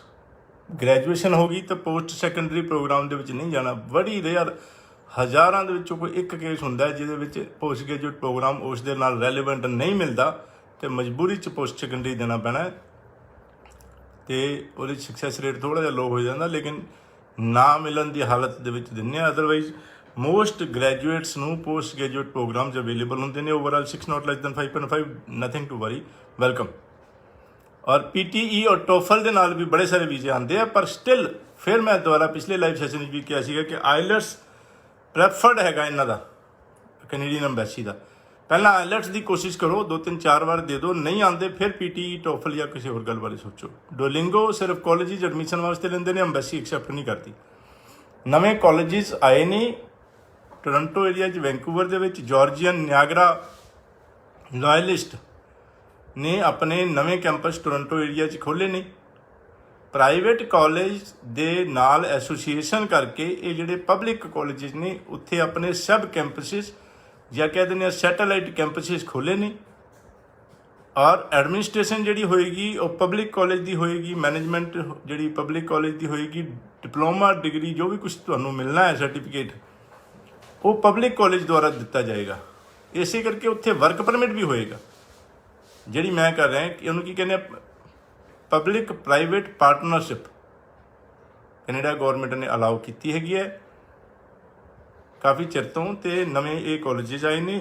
Red deer college ਨੇ ਵੀ ਵੈਂਕੂਵਰ ਦੇ ਵਿੱਚ ਸਟਰਲਿੰਗ ਕਾਲਜ ਦੇ ਨਾਲ ਐਸੋਸੀਏਸ਼ਨ ਕਰਕੇ ਸਟਰਲਿੰਗ ਕਾਲਜ ਵੈਂਕੂਵਰ ਦੇ ਵਿੱਚ ਆਪਣਾ ਕੈਂਪਸ ਖੋਲ੍ਹਿਆ, satellite campus red deer college ਨੇ। ਅਗੇਨ ਰੈੱਡ ਡੀਅਰ ਕਾਲਜ ਜਿਹੜਾ ਹੈਗਾ ਉਹ ਪਬਲਿਕ ਕਾਲਜ ਹੈਗਾ, ਸਟਰਲਿੰਗ ਕਾਲਜ ਪ੍ਰਾਈਵੇਟ ਕਾਲਜ, ਉਸ ਦੇ ਕੈਂਪਸ ਦੇ ਵਿੱਚ ਉਸ ਦੀ ਬਿਲਡਿੰਗ ਦੇ ਵਿੱਚ ਆਪਣਾ ਕੈਂਪਸ ਖੋਲ੍ਹਿਆ ਹੈਗਾ। ਉਸ ਦੇ 2 ਕੰਪਿਊਟਰ ਕੋਰਸ ਨੇ ਪੋਸਟ ਸੈਕੰਡਰੀ, ਔਰ ਇੱਕ ਨਰਸਿੰਗ ਦਾ ਪੋਸਟ ਗ੍ਰੈਜੂਏਟ 4 ਸਾਲ ਦੀ ਡਿਗਰੀ ਹੋਣੀ ਚਾਹੀਦੀ। GNM ਨੂੰ ਨਹੀਂ ਦੇਣਗੇ ਐਡਮਿਸ਼ਨ, ਉਹਨਾਂ ਵਾਸਤੇ ਇਹ ਪ੍ਰੋਗਰਾਮ ਹੈਗਾ। ਸੋ ਇਹ ਕਾਲਜਿਸ ਨੇ ਮਈ ਤੋਂ ਹੀ ਐਡਮਿਸ਼ਨਾਂ ਸ਼ੁਰੂ ਕਰ ਦਿੱਤੀਆਂ ਸੀ। ਹੁਣ ਸਤੰਬਰ ਵਾਸਤੇ ਵੀ ਐਡਮਿਸ਼ਨਾਂ ਚੱਲਦੀਆਂ ਪਈਆਂ ਨੇ। ਵੈਲਕਮ। ਸਤੰਬਰ ਦੇ 80% ਪ੍ਰੋਗਰਾਮਸ ਫੁੱਲ ਹੋ ਗਏ ਨੇ। ਛੇਤੀ ਸਾਡੇ ਆਫਿਸ ਦੇ ਵਿੱਚ ਜਾ ਕੇ ਜਿਨ੍ਹਾਂ ਨੇ ਜਾਣਾ ਹੈਗਾ ਫਟਾਫਟ ਆਪਣੀ ਫਾਈਲ ਲਗਵਾ ਲਓ, ਆਫਰ ਲੈਟਰ ਵਾਸਤੇ ਮੰਗਵਾ ਲਈਏ, ਫਟਾਫਟ ਆਪਾਂ ਐਡਮਿਸ਼ਨ ਕਰਵਾ ਕੇ ਆਪਣੀ ਫਾਈਲ ਲਾਈਏ ਛੇਤੀ। ਸਤੰਬਰ ਦੇ ਵਾਸਤੇ ਫਾਈਲਾਂ ਅਸੀਂ ਆਲਰੇਡੀ ਅੰਬੈਸੀ 'ਚ ਲਾਉਣੀਆਂ, ਸਬਮਿਟ ਕਰਨੀਆਂ ਸ਼ੁਰੂ ਕਰ ਦਿੱਤੀਆਂ ਨੇ। ਔਰ ਤੁਹਾਡੇ ਰੈਲੇਵੈਂਟ ਪ੍ਰੋਗਰਾਮਸ ਫਿਰ ਜਿਵੇਂ ਜਿਵੇਂ ਟਾਈਮ ਲਾਵਾਂਗੇ ਰੈਲੇਵੈਂਟ ਪ੍ਰੋਗਰਾਮ ਨਹੀਂ ਮਿਲਣਾ, ਦਿੱਕਤ ਹੋਏਗੀ। ਕਿਊਬੈਕ ਦੇ ਬੱਚਿਆਂ ਦੇ ਬਹੁਤ ਸਾਰੇ ਸੈਂਕੜਾਂ ਹਜ਼ਾਰਾਂ ਬੱਚਿਆਂ ਦੇ ਰਿਜ਼ਲਟਸ ਹੋਲਡ 'ਤੇ ਨੇ, ਵੀਜ਼ੇ ਨਹੀਂ ਆ ਰਹੇ ਸੀ ਅੰਬੈਸੀ 'ਚ, ਰਿਫਿਊਜ਼ਲਾਂ ਵੀ ਨਹੀਂ ਆ ਰਹੀਆਂ, ਲੇਕਿਨ ਹੋਲਡ 'ਤੇ ਨੇ ਅੰਬੈਸੀ 'ਚ। ਅਸੀਂ ਕਿਊਬੈਕ ਦੇ ਕਾਲਜਾਂ CDI college, Canada college, M college ਵਗੈਰਾ ਵਗੈਰਾ ਜਿੰਨੇ ਕਾਲਜ ਨੇ, CJEP ਕਾਲਜ ਹੈਗਾ, ਮੈਟ੍ਰਿਕਸ ਕਾਲਜ ਹੈਗਾ, ਅਤੇ ਇਹ ਸਾਰੇ ਕਾਲਜਾਂ ਦੇ ਨਾਲ ਅਸੀਂ ਗੱਲਬਾਤ ਕੀਤੀ ਹੈਗੀ ਆ। ਉਹਨਾਂ ਨੂੰ ਵੀ ਨਹੀਂ ਪਤਾ ਕਿ ਕਿਉਂ ਹੋਲਡ 'ਤੇ ਹੈ ਰਿਜ਼ਲਟ। ਉਹਨਾਂ ਨੇ ਅੱਗੇ ਕਿਊਬੈਕ ਮਿਨਿਸਟਰੀ ਨਾਲ ਗੱਲ ਕੀਤੀ, ਅੰਬੈਸੀ ਨਾਲ ਗੱਲ ਕੀਤੀ, ਸਾਨੂੰ ਬਕਾਇਦਾ ਚਿੱਠੀ ਲਿਖਤ ਦੇ ਵਿੱਚ ਭੇਜਤੀ ਕਿ ਜੀ ਕਿਸੇ ਨੂੰ ਨਹੀਂ ਪਤਾ ਕਿ ਕਿਉਂ ਹੋਲਡ 'ਤੇ ਹੈ। ਈਵਨ ਕਾਲਜ ਦੀ ਮੈਨੇਜਮੈਂਟ ਨੇ ਇਮੀਗ੍ਰੇਸ਼ਨ ਮਿਨਿਸਟਰ ਨਾਲ ਮੀਟਿੰਗ ਕਰਕੇ ਗੱਲ ਕੀਤੀ। ਉਹਨਾਂ ਨੇ ਸਾਨੂੰ ਚਿੱਠੀ 'ਚ ਲਿਖ ਕੇ ਦਿੱਤਾ ਕਿ ਇਮੀਗ੍ਰੇਸ਼ਨ ਮਿਨਿਸਟਰ ਕਹਿੰਦੇ ਇਹੋ ਜਿਹੀ ਕੋਈ ਗੱਲ ਨਹੀਂ ਹੈ, ਕੋਈ ਕਾਰਨ ਨਹੀਂ ਹੈ ਕਿ ਅਸੀਂ ਹੋਲਡ 'ਤੇ ਕੀਤੇ ਨੇ, ਜਸਟ ਕਿ ਜ਼ਿਆਦਾ ਜਿਹੜਾ ਕਰੋਨਾ ਕਰਕੇ ਸਟਾਫ ਘੱਟ ਹੈ, ਟਾਈਮ ਜ਼ਿਆਦਾ ਲੱਗਦਾ ਪਿਆ। ਅਤੇ ਖੈਰ ਕੱਲ੍ਹ ਚੰਗੀ ਖਬਰ ਇਹ ਕਿ ਕੈਨੇਡਾ ਕਾਲਜ ਦਾ ਵੀਜ਼ੇ ਕੁਛ ਆ ਗਏ ਨੇ, ਔਰ ਇਸ ਦਾ ਮਤਲਬ ਜ਼ਿਆਦਾ ਚਾਂਸ ਹੈਗਾ ਕਿ ਬਾਕੀ ਕਾਲਜਿਸ ਦੇ ਵੀ ਛੇਤੀ ਵੀਜ਼ੇ ਆ ਜਾਣੇ ਹੈ। ਕਿਊਬੈਕ ਦੇ ਕਾਲਜਿਸ ਦੇ ਕੋਈ ਚਿੰਤਾ ਕਰਨ ਦੀ, ਪੈਨਿਕ ਹੋਣ ਦੀ, ਟੈਨਸ਼ਨ ਲੈਣ ਦੀ ਜ਼ਰੂਰਤ ਨਹੀਂ। ਬੱਚੇ ਬੜੇ ਟੈਨਸ਼ਨ ਲੈ ਜਾਂਦੇ। ਇੱਕ ਬੱਚਾ ਮੇਰੇ ਕੋਲ ਆਇਆ ਅੰਮ੍ਰਿਤਸਰ ਦੇ ਵਿੱਚ, ਕਹਿੰਦਾ ਜੀ CDI ਕਾਲਜ ਦਾ ਘਬਰਾਇਆ ਪਿਆ ਸੀਗਾ, ਕਹਿੰਦੇ ਜੀ ਵਿਡਰਾ ਕਿਵੇਂ ਕਰਨਾ ਹੈਗਾ। ਵਿਡਰਾ ਕਰ ਲਈ ਆਪਾਂ, ਬਹੁਤ ਟਾਈਮ ਹੋ ਗਿਆ। ਪਹਿਲਾਂ ਹੀ ਦਸੰਬਰ ਤੱਕ ਤਾਂ ਵੈਸੇ ਹੀ ਹੋਲਡ 'ਤੇ ਸੀਗੇ, ਮਤਲਬ ਮਾਰਚ ਤੋਂ ਲੈ ਕੇ ਦਸੰਬਰ ਦਾ 8-9 ਮਹੀਨੇ ਕੋਈ ਵੀਜ਼ੇ ਨਹੀਂ ਆਏ ਕਈ ਵਾਰੀ ਬੜੇ ਸਾਰੇ ਬੱਚਿਆਂ ਦੇ। ਔਰ ਆਹ 2-3 ਮਹੀਨੇ ਹੋਰ ਜਿਹੜੇ ਕਿਊਬੈਕ ਕਾਲਜਿਸ ਦੇ ਨਿਕਲ ਕੇ ਕਹਿੰਦੇ ਆਲਮੋਸਟ ਸਾਲ ਹੋ ਗਿਆ ਕਿਸੇ ਨੂੰ। ਹੁਣ ਆਉਣ ਨੂੰ ਤਾਂ ਹੁਣ ਜਿਹੜੀ ਫਾਈਲਾਂ ਲਾਈਆਂ ਸੀ ਅਸੀਂ ਕੁਛ ਟਾਈਮ ਪਹਿਲਾਂ, ਉਹਨਾਂ ਦੇ ਹਫ਼ਤੇ ਦੇ ਵਿੱਚ ਵੀ ਵੀਜ਼ੇ ਆਏ ਨਹੀਂ। ਅਤੇ ਉਹ ਕਹਿੰਦੇ ਜੀ ਇੰਨਾ ਟਾਈਮ ਹੋ ਗਿਆ, ਆਮ ਰੀਅਲੀ ਅਪਸੈਟ, ਅਤੇ ਆਪਾਂ ਨੂੰ ਵਿਡਰਾ ਕਰ ਲਈਏ, ਕੁਛ ਕਰ ਲਈਏ। ਅਤੇ ਵਿਡਰਾ ਕਰਨ ਦੇ ਨਾਲ ਅੰਬੈਸੀ ਨੇ ਤੁਹਾਡੀ ਵਿਡਰਾਲ ਦੀ ਰਿਕੁਐਸਟ ਨੂੰ 1-2 ਮਹੀਨੇ ਬਾਅਦ ਚੈੱਕ ਕਰਨਾ। ਉਸ ਤੋਂ ਬਾਅਦ 3-4 ਮਹੀਨੇ ਬਾਅਦ ਤੁਹਾਨੂੰ ਚਿੱਠੀ ਭੇਜ ਦੇਣੀ ਕਿ ਠੀਕ ਹੈ ਤੁਸੀਂ ਵਿਡਰਾ ਕਰਨਾ ਚਾਹੁੰਦੇ ਹੋ, ਆ ਲਓ ਵਾਪਸ। ਫਿਰ ਆਪਾਂ ਰਿਫੰਡ ਪਾਵਾਂਗੇ, ਉਹ 2-3 ਮਹੀਨੇ ਬਾਅਦ ਰਿਫੰਡ ਆਉਣਾ। ਇਹ ਤਾਂ ਬਹੁਤ ਟਾਈਮ ਨਿਕਲ ਜਾਏਗਾ। ਇੰਨੇ ਨੂੰ ਤਾਂ ਬਾਕੀ ਸਾਰੇ ਜਿਨ੍ਹਾਂ ਨੇ ਨਹੀਂ ਵਿਡਰਾ ਕੀਤੀ ਹੋਈ ਉਹਨਾਂ ਦੇ ਵੀਜ਼ੇ ਆ ਕੇ ਉਹ ਕੈਨੇਡਾ ਵੀ ਪਹੁੰਚ ਜਾਣਗੇ। ਨਵੇਂ ਕਾਲਜ ਦੀ ਆਫਰ ਲੈਟਰ ਲਵਾਂਗੇ, ਨਵੀਆਂ ਫਿਰ ਉਸ ਫੀਸ ਨੂੰ ਜਮ੍ਹਾਂ ਕਰਾਵਾਂਗੇ, ਉਹ ਤਾਂ 1.5 ਸਾਲ ਬਾਅਦ ਦੀ ਗੱਲਾਂ ਹੋ ਜਾਣਗੀਆਂ। ਬਹੁਤ ਹੀ ਟੇਢਾ ਕੰਮ ਹੈਗਾ, ਨਹੀਂ ਠੀਕ, ਤੁਹਾਡੇ ਵਾਸਤੇ ਐਡਵਾਈਸਡ ਨਹੀਂ ਹੈਗਾ। ਚੁੱਪਚਾਪ ਜਿਹੜੇ ਕਿਊਬੈਕ ਦੇ ਕਾਲਜਿਸ ਦੇ ਰਿਜ਼ਲਟਸ ਰੁਕੇ ਹੋਏ ਨੇ ਉਹਨਾਂ ਬੱਚਿਆਂ ਨੂੰ ਮੇਰੀ ਐਡਵਾਈਸ, ਚੁੱਪਚਾਪ ਵਾਹਿਗੁਰੂ ਦਾ ਨਾਮ ਲੈ ਕੇ ਆਰਾਮ ਨਾਲ ਵੇਟ ਕਰਨ, ਔਰ ਵਾਹਿਗੁਰੂ ਮਿਹਰ ਕਰੇਗਾ ਛੇਤੀ ਕੁਛ ਦਿਨਾਂ ਦੇ ਵਿੱਚ ਸਾਰਿਆਂ ਦੇ ਵੀਜ਼ੇ ਆ ਜਾਣੇ, ਕੋਈ ਪ੍ਰੋਬਲਮ ਨਹੀਂ ਹੈ। ਕਾਲਜਿਸ ਨੇ ਅੱਡ ਕੁਆਰੰਟੀਨ ਪਲਾਨ ਬਣਾਏ ਨੇ, ਕਈ ਕਹਿੰਦਾ ਫਰੀ ਹੈ, ਕਿਸੇ ਦਾ ਪੇਡ ਹੈਗਾ। ਕਾਲਜਿਸ ਨੂੰ ਅੰਬੈਸੀ ਨੇ ਜ਼ੋਰ ਦਿੱਤਾ ਸੀਗਾ ਵੀ ਤੁਸੀਂ ਹੋ ਸਕੇ ਤਾਂ ਆਪ ਕੁਆਰੰਟੀਨ ਪਲਾਨ ਬਣਾ ਕੇ ਆਪਣੀ ਨਿਗਰਾਨੀ ਵਿੱਚ ਬੱਚਿਆਂ ਨੂੰ ਰੱਖੋ। ਜਿਸ ਤਰ੍ਹਾਂ ਪਹਿਲਾਂ ਵੀ ਗੱਲਾਂ ਹੁੰਦੀਆਂ ਪਿਛਲੇ ਸੈਸ਼ਨ ਦੇ ਵਿੱਚ 3 ਦਿਨ, ਹੁਣ ਵੀ ਉਹੀ ਚੱਲੀ ਜਾਂਦਾ। 3 ਦਿਨ ਜ਼ਰੂਰੀ ਹੈਗਾ ਹੋਟਲ ਦੇ ਵਿੱਚ ਬੁਕਿੰਗ। ਇੱਥੋਂ ਜਦੋਂ ਜਾਣ ਲੱਗੇ ਬੱਚੇ ਬਹੁਤ ਸਾਰੇ ਵੀਜ਼ੇ ਆ ਰਹੇ ਆ, ਜ਼ਿਆਦਾਤਰ ਪਿਛਲੇ ਸਾਰਾ ਬੈਕਲੌਗ ਜਿਹਨੂੰ ਕਹਿੰਦੇ ਆ ਕਿ ਸਾਰੇ ਜਿਹੜੇ ਵੀਜ਼ੇ ਰੁਕੇ ਹੋਏ ਸੀ, ਸਾਰੇ 80 ਤੋਂ 85 90% ਸਾਰੇ ਵੀਜ਼ੇ ਲੱਗ ਕੇ ਕੰਮ ਸਾਡਾ ਨਿਬੜ ਗਿਆ। ਸਾਡੀ ਜ਼ਿੰਮੇਵਾਰੀ ਤੋਂ ਸਾਨੂੰ ਛੁੱਟੀ ਮਿਲ ਗਈ ਦਾ ਮਤਲਬ ਵੀਜ਼ਾ ਲੱਗ ਗਿਆ ਅਤੇ ਬਹੁਤ ਸਾਡਾ ਵਜ਼ਨ ਹਲਕਾ ਹੋ ਜਾਂਦਾ। ਸੋ ਉਹ ਹੋ ਗਿਆ ਅਤੇ ਵੀਜ਼ੇ ਲੱਗ ਕੇ ਉਹਨਾਂ ਵਾਸਤੇ ਐਡਵਾਈਸ ਕਿ ਜਾਣਾ ਹੋਵੇ ਇੱਥੇ ਬੈਠ ਕੇ ਇੰਡੀਆ ਦੇ ਵਿੱਚ ਵੀ ਤੁਸੀਂ ਔਨਲਾਈਨ ਸਟੱਡੀ ਕਰ ਸਕਦੇ ਹੋ ਫੁੱਲ 100%। 2 ਸਾਲ ਦਾ ਕੋਰਸ ਹੈ, 2 ਸਾਲ ਦਾ ਪੂਰਾ ਕੋਰਸ ਵੀ ਅਗਰ ਇੰਡੀਆ 'ਚ ਬੈਠ ਕੇ ਜਾਂ ਕੈਨੇਡਾ ਤੋਂ ਬਾਹਰ ਜਾਂ ਕੈਨੇਡਾ ਦੇ ਅੰਦਰ ਔਨਲਾਈਨ ਕਰ ਲਓਗੇ ਤਦ ਵੀ ਵਰਕ ਪਰਮਿਟ ਮਿਲੇਗਾ, ਕੋਈ ਚਿੰਤਾ ਨਹੀਂ। ਹੁਣ ਇੱਥੇ ਬੈਠ ਕੇ ਕਰਨਾ ਤਾਂ ਉਹਦੇ ਆਪਣੇ ਫਾਇਦੇ ਜ਼ਿਆਦਾ ਨੇ, ਨੁਕਸਾਨ ਵੀ ਕੋਈ ਹੋ ਸਕਦਾ ਮਾੜਾ ਮੋਟਾ, ਲੇਕਿਨ ਉੱਥੇ ਜਾ ਕੇ ਕਰਨਾ ਤਦ ਵੀ ਤੁਹਾਡੀ ਚੁਆਇਸ ਹੈਗੀ, ਕਰ ਸਕਦੇ ਹੋ ਉੱਥੇ ਜਾ ਕੇ ਵੀ। ਲੇਕਿਨ ਮਈ ਦਾ ਤਾਂ ਤਕਰੀਬਨ 98% ਪ੍ਰੋਗਰਾਮ ਜਿੰਨੇ ਵੀ ਨੇ ਔਨਲਾਈਨ ਹੀ ਹੋਣੇ ਆ, ਇਨ ਪਰਸਨ ਨਹੀਂ, ਕਿਉਂਕਿ ਹਾਲੇ ਕਰੋਨਾ ਤੋਂ ਛੁਟਕਾਰਾ ਤਾਂ ਕੀ ਹੋਣਾ ਸੀਗਾ, ਵਧਿਆ ਪਿਆ ਹੈਗਾ ਇੰਡੀਆ ਵਿੱਚ ਵੀ ਕੈਨੇਡਾ ਦੇ ਵਿੱਚ ਵੀ। ਸੋ ਉਸ ਤੋਂ ਬਚਣ ਵਾਸਤੇ ਪੰਜਾਬ ਗੌਰਮੈਂਟ ਨੇ ਤਾਂ 10 ਤਰੀਕ ਤੱਕ 10 ਅਪ੍ਰੈਲ ਤੱਕ ਸਕੂਲ ਕਾਲਜ ਔਰ ਕਾਫੀ ਇੰਸਟੀਟਿਊਸ਼ਨਸ ਬੰਦ ਕਰ ਦਿੱਤੇ, ਬੜੀ ਸਾਰੀਆਂ ਰੋਕਾਂ ਲਾਈਆਂ ਹੋਈਆਂ ਨੇ ਅਤੇ ਸਾਰੇ ਕੰਟਰੀਜ਼ ਬਚਣ ਵਾਸਤੇ ਇਸ ਤੋਂ ਆਪਣੀ ਰੁਕਾਵਟਾਂ ਲਾ ਰਹੇ ਨੇ। ਅਤੇ 3 ਦਿਨ ਜਿਹੜੇ ਫਲਾਈਟ ਜੇ ਲੈਣੀ ਹੋਵੇ 3 ਦਿਨ ਦੇ ਅੰਦਰ ਵਿਦਿਨ 72 ਜਿਹੜੀ ਹੈ ਆਵਰਸ ਤੁਹਾਡਾ ਕਰੋਨਾ ਟੈਸਟ ਨੈਗੇਟਿਵ ਹੋਣਾ ਚਾਹੀਦਾ, ਟੈਸਟ ਲਿੱਤਾ ਹੋਵੇ ਜਿਹੜਾ, ਉਸ ਦੇ ਨਾਲ ਤੁਸੀਂ ਫਲਾਈਟ ਲੈ ਕੇ ਜਾਓਗੇ। ਅਤੇ ਅਰਾਈਵ ਕੈਨ ਐਪ ਦੇ ਬਾਰੇ ਪਹਿਲਾਂ ਬੜੀਆਂ ਗੱਲਾਂ ਹੋਈਆਂ, ਅਰਾਈਵ ਕੈਨ ਐਪ ਨੂੰ ਯੂਜ਼ ਕਰਨਾ ਹੈ ਔਰ ਉੱਥੇ ਜਾ ਕੇ ਫਿਰ ਟੈਸਟ ਹੋਏਗਾ ਏਅਰਪੋਰਟ 'ਤੇ। 3 ਦਿਨ ਦਾ ਹੋਟਲ ਤੁਸੀਂ ਇੱਥੋਂ ਬੁੱਕ ਕਰਾ ਕੇ ਜਾਣਾ ਹੈਗਾ ਔਰ ਹੋਟਲ ਦੇ ਵਿੱਚ ਜਿਹੜੇ 4 ਥਾਂ 'ਤੇ ਫਲਾਈਟਾਂ ਜਾਣਗੀਆਂ, ਟੋਰੰਟੋ, ਕਿਊਬੈਕ ਦੇ ਵਿੱਚ ਮੌਂਟਰੀਅਲ ਔਰ ਕੈਲਗਰੀ ਔਰ ਵੈਂਕੂਵਰ, 4 ਥਾਂ 'ਤੇ। ਔਰ ਨਾਲ ਜਿਹੜੇ ਥੋੜ੍ਹੇ ਜਿਹੇ ਕਿਲੋਮੀਟਰ 'ਤੇ ਕੁਝ ਹੋਟਲਸ ਨੂੰ ਅਲਾਊਡ ਕੀਤਾ ਹੈਗਾ, ਉਹਨਾਂ ਦਾ ਨੰਬਰ ਵੈਬਸਾਈਟ 'ਤੇ ਹੈਗਾ ਕੈਨੇਡਾ ਅੰਬੈਸੀ ਦੀ, ਉੱਥੇ ਕਾਲ ਕਰਕੇ ਬੁਕਿੰਗ ਕਰਕੇ ਔਰ ਉੱਥੇ 3 ਦਿਨ ਉੱਥੇ ਰਹਿਣਾ ਹੈਗਾ। ਅਗਰ ਨੈਗੇਟਿਵ ਆਉਂਦਾ ਤੁਸੀਂ 11 ਦਿਨ ਆਪਣੇ ਜਿੱਥੇ ਮਰਜ਼ੀ ਤੁਸੀਂ ਕੁਆਰੰਟੀਨ ਕਰ ਸਕਦੇ ਹੋ। ਜੇ ਪੋਜ਼ੀਟਿਵ ਆਉਂਦਾ ਹੈ ਅਤੇ ਤੁਸੀਂ ਫਿਰ ਗੌਰਮੈਂਟ ਦੀ ਦੱਸੀ ਥਾਂ 'ਤੇ ਤੁਹਾਨੂੰ ਕਰਨਾ ਪਏਗਾ ਜਿੱਥੇ ਵੀ ਤੁਸੀਂ ਰਹੋਗੇ।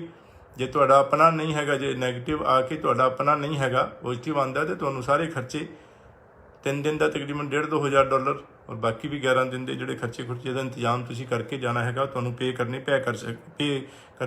ਪੈ ਸਕਦੇ ਨੇ।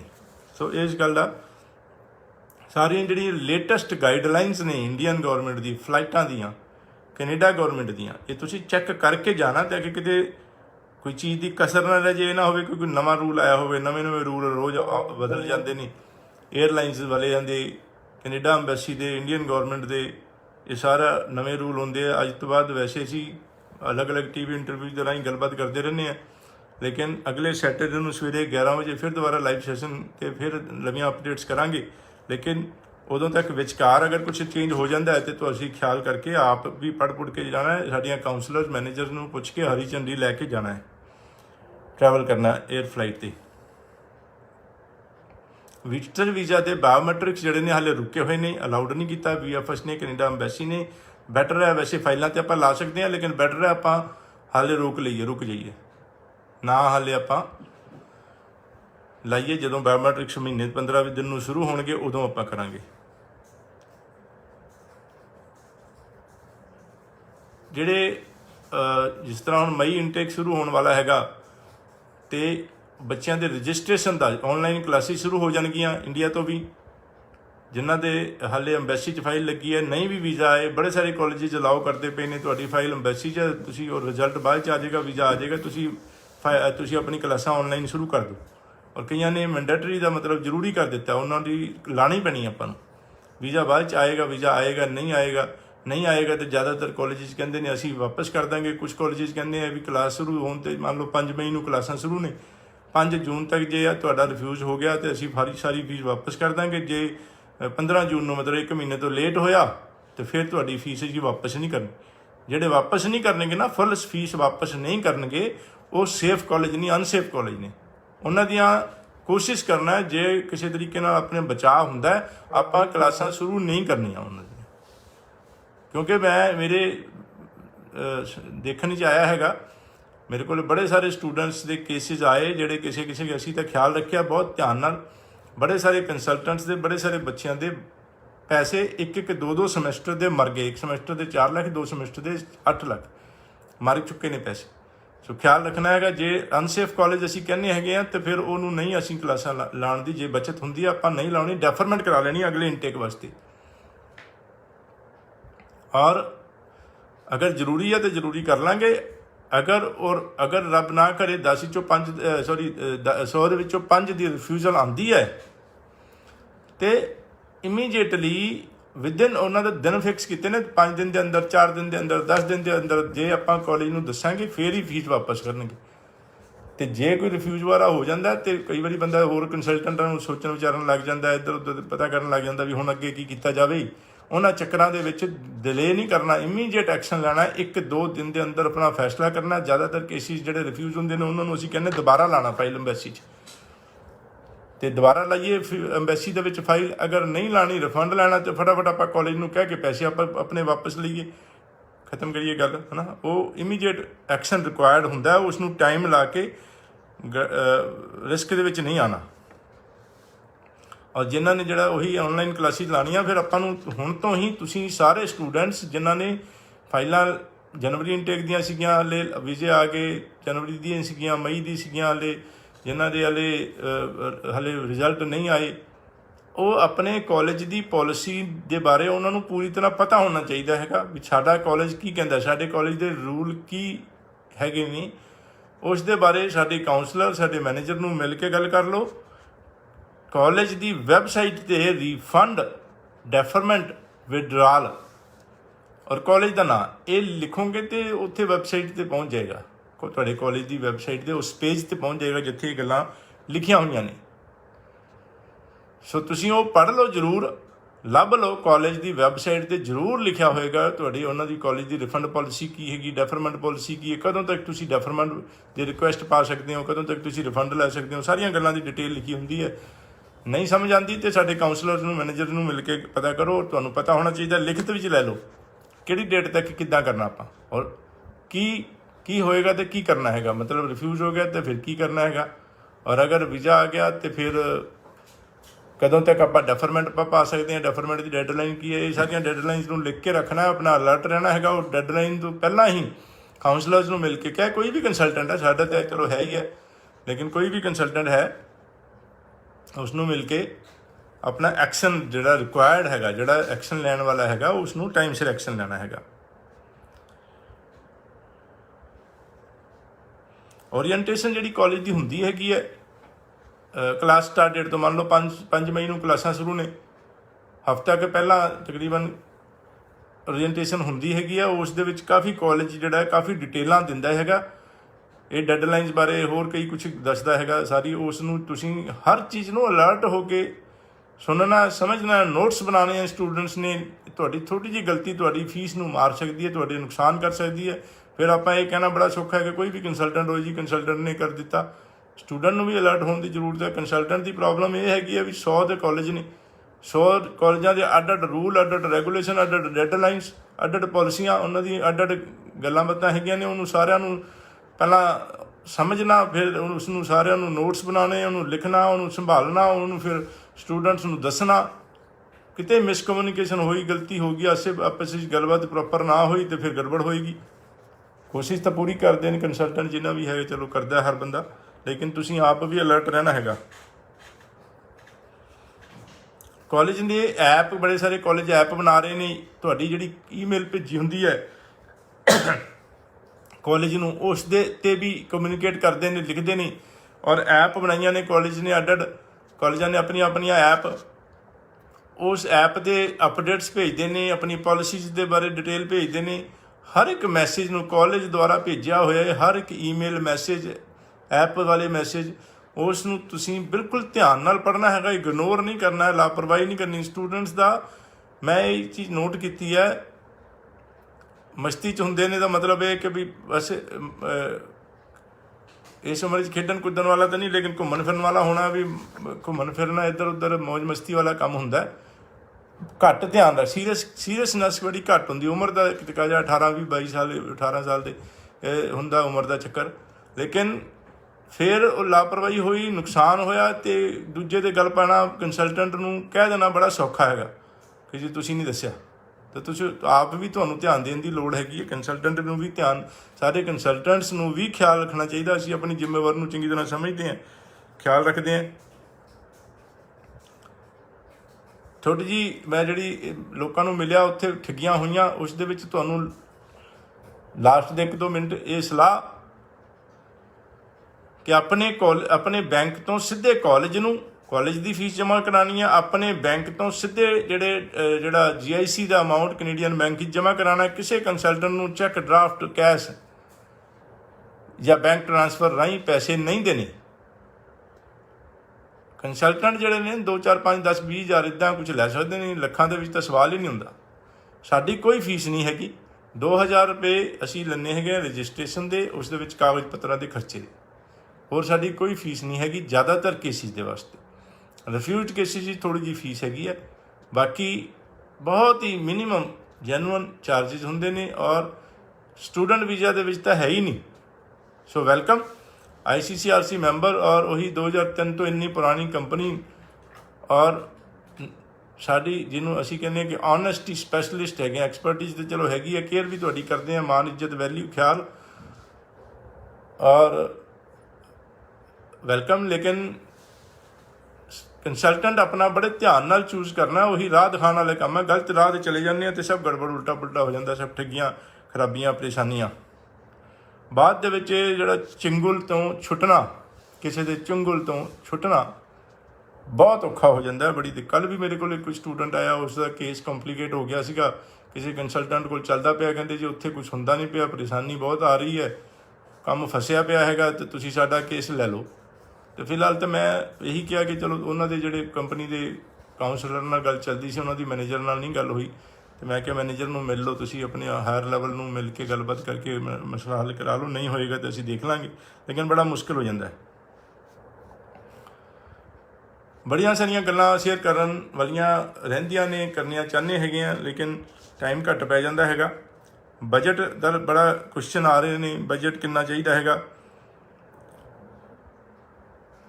ਇੱਕ ਸਾਲ ਦੀ ਫੀਸ ਤਕਰੀਬਨ ਕੋਈ 8 ਲੱਖ 9 ਲੱਖ ਦੇ ਕਰੀਬ ਹੈਗੀ ਆ, ਔਰ 6 ਲੱਖ GIC ਦੇ 60 ਰੁਪਏ ਹੈਗਾ। $1 ਦਾ ਰੇਟ 60 ਰੁਪਏ ਇੰਡੀਅਨ ਰੁਪੀਜ਼ ਹੈਗਾ।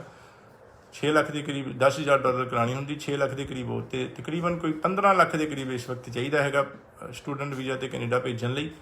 ਕਈ ਕਾਲਜ ਦੇ ਫੀਸਾਂ ਘੱਟ ਨੇ, ਕਈਆਂ ਦੀ ਵੱਧ ਨੇ। ਆਪਣੇ ਕਾਲਜ ਦੇ ਵਿੱਚ ਜੇ ਤੁਸੀਂ ਅਫੋਰਡ ਘੱਟ ਕਰਦੇ ਹੋ ਅਤੇ ਸਾਨੂੰ ਜਿਹੜੀ ਸਾਡੀ ਕਾਊਂਸਲਰ ਮੈਨੇਜਰ ਨੂੰ ਦੱਸੋ ਕਿ ਘੱਟ ਫੀਸਾਂ ਵਾਲੇ ਕਾਲਜ ਦਿਓ, ਉਸ ਦੇ ਵਿੱਚ ਅਸੀਂ ਕੰਪਰੋਮਾਈਜ਼ ਕਦੇ ਵੀ ਨਹੀਂ ਕਰਦੇ। ਇਹੋ ਜਿਹਾ ਕੋਈ ਕਾਲਜ ਨਹੀਂ ਦੱਸਾਂਗੇ ਜਿੱਥੇ ਵਰਕ ਪਰਮਿਟ ਨਹੀਂ ਲੱਗਣਾ, ਹੋਰ ਕੋਈ ਕੰਪਰੋਮਾਈਜ਼ ਨਹੀਂ ਹੋਏਗਾ। ਬਸ ਅੱਡ ਕਾਲਜਾਂ ਦੇ ਆਪਣੇ ਆਪਣੇ ਹਿਸਾਬ ਨੇ। ਹੁਣ ਅਸੀਂ ਨਹੀਂ ਫੀਸ ਲੈਂਦੇ ਜਾਂ ਸਭ ਤੋਂ ਘੱਟ ਫੀਸ ਹੈ, ਇਸ ਦਾ ਮਤਲਬ ਇਹ ਨਹੀਂ ਹੈ ਕਿ ਅਸੀਂ ਕੋਈ ਸਰਵਿਸਿਜ਼ ਦੇ ਵਿੱਚ ਕਿਸੇ ਤਰ੍ਹਾਂ ਦਾ ਕੰਪਰੋਮਾਈਜ਼ ਹੈ। ਸਿਰਫ ਇਹ ਹੈ ਕਿ ਸਾਡੀ ਪਾਲਿਸੀ ਹੈ ਕਿ ਸਾਡੀ ਹੁਣ ਰੱਬ ਨੇ ਮਿਹਰ ਕੀਤੀ 2003 ਤੋਂ ਜੋ ਕੰਪਨੀ ਚੱਲਦੇ ਹੋਏ ਅੱਜ ਪੂਰੀ ਤਰ੍ਹਾਂ ਐਸਟੈਬਲਿਸ਼ ਹੋ ਗਈ ਹੈ, ਪੂਰੀ ਤਰ੍ਹਾਂ ਆਪਣੇ ਪੈਰਾਂ 'ਤੇ ਖੜ੍ਹੀ ਹੈ। ਬੜੀ ਵਾਹਿਗੁਰੂ ਦੀ ਕਿਰਪਾ, ਤੁਸੀਂ ਇੰਨੇ ਲੋਕ ਸਾਨੂੰ ਚੁਣਦੇ ਹੋ। India the one of the top ਫਿਊ 5, 7, 10 ਦੇ ਵਿੱਚ ਟੌਪ 'ਤੇ ਨਾਮ ਹੈਗਾ, ਅਤੇ ਖਰਚੇ ਖੁਰਚੇ ਨਿਕਲਦੇ ਪਏ ਨੇ। ਉਸ ਚੀਜ਼ ਦਾ ਫਾਇਦਾ ਕਿ ਵੀ ਜਿਹੜਾ ਬੰਦਾ ਅਫੋਰਡ ਨਹੀਂ ਕਰਦਾ, ਉਹ ਸਾਡੀਆਂ ਸਰਵਿਸਿਜ਼ ਤੋਂ, ਸਾਡੀ ਜਿਹੜੀ ਰੱਬ ਨੂੰ ਹਾਜ਼ਰ ਨਾਜ਼ਰ ਮੰਨ ਕੇ 100% ਓਨੈਸਟੀ ਦੇ ਨਾਲ ਸਰਵਿਸਿਜ਼ ਦਿੰਦੇ ਹਾਂ, ਐਕਸਪਰਟਿਜ਼ ਦਿੰਦੇ ਹਾਂ। ICCRC ਮੈਂਬਰ ਕੈਨੇਡਾ ਅੰਬੈਸੀ ਦੀ ਵੈਬਸਾਈਟ ਦੇ ਨਾਮ। ਸਾਡੀਆਂ ਸਰਵਿਸਿਜ਼ ਤੋਂ ਕੋਈ ਵੀ ਗਰੀਬ ਬੰਦਾ ਜਾਂ ਜਿਹੜਾ ਅਫੋਰਡ ਨਹੀਂ ਕਰਦਾ ਵਿਚਾਰਾ, ਉਹ ਵਾਂਝਾ ਨਾ ਰਹਿ ਜੇ, ਫਾਇਦਾ ਲੈ ਸਕੇ। ਇਸ ਕਰਕੇ ਸਾਡੀਆਂ ਫੀਸਾਂ ਨਹੀਂ ਹੈਗੀਆਂ। ਇਸੇ ਤਰੀਕੇ ਨਾਲ ਕਾਲਜ ਵੀ ਬੜੇ ਸਾਰੇ ਕਾਲਜ, ਲੈਂਪਟਨ ਕਾਲਜ ਹੈਗਾ, ਕੇਪ ਬ੍ਰਿਟਨ ਯੂਨੀਵਰਸਿਟੀ ਹੈਗੀ, ਕੁਆਂਟਨ ਪੋਲੀਟੈਕਨਿਕ ਯੂਨੀਵਰਸਿਟੀ KPU ਜਿਹੜੀ ਹੈਗੀ ਹੈ, CNC ਕਾਲਜ, ਬੜੇ ਸਾਰੇ NBCC ਨਿਊ ਬਰੰਜਵਿਕ ਕਮਿਊਨਿਟੀ ਕਾਲਜ, ਇਹੋ ਜਿਹੇ ਬੜੇ ਸਾਰੇ ਕਾਲਜਾਂ ਦੇ ਬੜੇ ਸਾਰੇ ਪ੍ਰੋਗਰਾਮਸ ਦੀ ਫੀਸਾਂ ਕਾਫੀ ਘੱਟ, ਅੱਧੀਆਂ ਪੌਣੀਆਂ, ਮਤਲਬ ਕਿ 10 ਦੇ ਬਜਾਏ 7 ਰੁਪਏ ਹੈਗੀਆਂ ਨੇ ਮਤਲਬ। ਸੋ ਉਸ ਚੀਜ਼ ਦਾ ਫਾਇਦਾ ਅਸੀਂ ਬਿਲਕੁਲ ਖਿਆਲ ਰੱਖਦੇ ਹਾਂ। ਅਸੀਂ ਉਹੀ ਪ੍ਰੈਫਰੈਂਸ ਦਿੰਦੇ ਹਾਂ ਜਿੱਥੇ ਕਿਤੇ ਨਾ ਕਿਤੇ ਤੁਹਾਡਾ ਫਾਇਦਾ ਹੋਵੇ, ਜਿੱਥੇ ਤੁਹਾਨੂੰ ਪੜ੍ਹ ਕੇ PR ਸੌਖੀ ਹੋਵੇ, ਫੀਸਾਂ ਘੱਟ ਹੋਣ, ਉਹ ਚੀਜ਼ਾਂ ਤੁਹਾਨੂੰ ਪਹਿਲਾਂ ਦੱਸਦੇ ਹਾਂ। ਅਤੇ ਵੈਲਕਮ, ਤੁਹਾਡੀ ਸੇਵਾ ਵਿੱਚ ਹਮੇਸ਼ਾ ਹਾਜ਼ਰ। ਔਰ ਅਗੇਨ ਲਾਸਟ ਦੇ ਵਿੱਚ ਇਹ ਕਿ ਮੈਂ 100% ਰੱਬ ਨੂੰ ਹਾਜ਼ਰ ਨਾਜ਼ਰ ਮੰਨ ਕੇ ਓਨੈਸਟੀ ਦਾ ਤੁਹਾਡੇ ਨਾਲ ਪ੍ਰੋਮਿਸ, ਵਾਅਦਾ, ਓਨੈਸਟੀ, ਟਰਾਂਸਪੇਰੈਂਸੀ ਔਰ ਕੇਅਰ। ਔਰ ਬਾਕੀ ਕੰਸਲਟੈਂਟਸ ਭਰਾਵਾਂ ਨੂੰ ਮੇਰੇ ਵੱਲੋਂ ਹੱਥ ਜੋੜ ਕੇ ਵੀ ਬੇਨਤੀ ਕਿ ਬੱਚਿਆਂ ਦੇ ਫਿਊਚਰ ਦਾ ਸਵਾਲ ਹੈ,